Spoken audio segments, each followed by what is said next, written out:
we go back to looking at the desire body as we mentioned in our past presentation.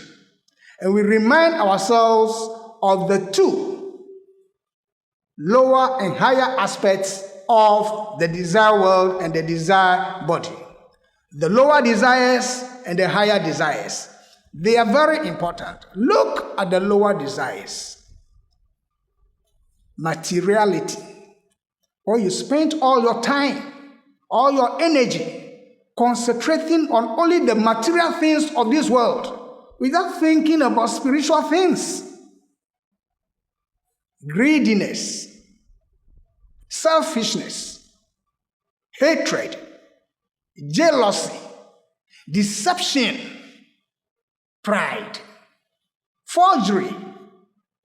These low desires don't build any soul quality for us. Rather, let us focus on the higher desires. Unconditional love, altruism. You are caring and sharing with others.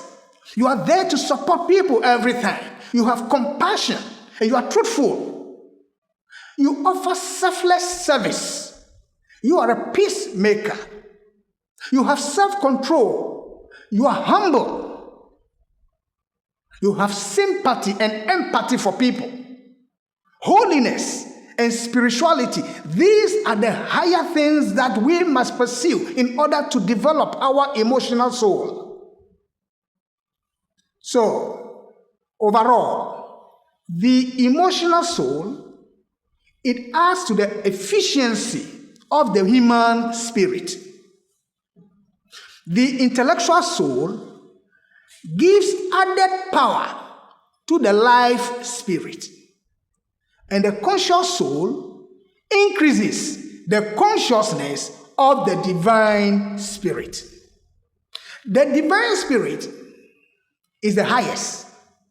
Eventually, it will absorb the emotional soul and the intellectual soul and other spiritual derivatives, which we haven't spoken about yet, but with time we'll speak about them. The divine spirit will absorb all of them at the end. Then humanity becomes perfect.